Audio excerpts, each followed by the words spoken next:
how fragile do these markets feel to you? Sure, Guy. Good to be here again.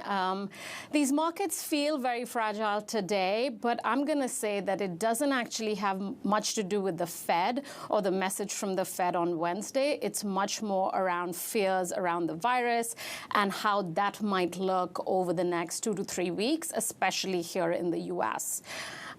So it's, I think the Fed's message was clear. It was one around the economy needing to remove accommodation because of the strength in growth, the labor market, and inflation reaching target.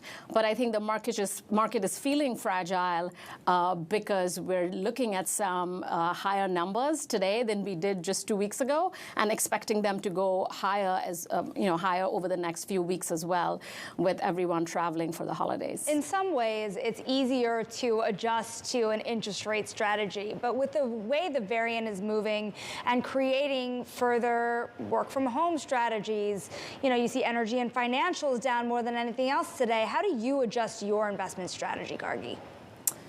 Sure, Shanali. So I'd say a couple of things. First of all, let's hope that we're all wrong about the efficacy and the transmissibility of the virus, and more so the severity.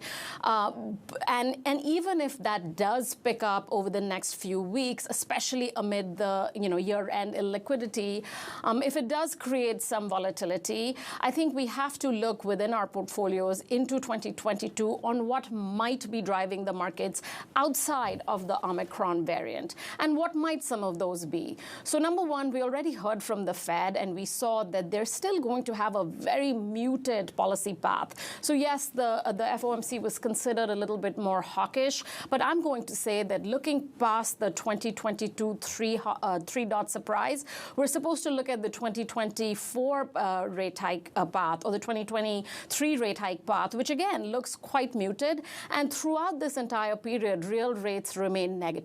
And I think that is what is going to drive equity market performance for 2022, which we still think will be positive, not as positive as this year, but we still think you're supposed to focus on that negative real rate dynamic. We're supposed to focus on the tremendous growth that we're seeing in the U.S. economy, that we're seeing in the labor market, and that is what is going to be the driver of markets after we look past this Omicron-related volatility over the next couple of weeks.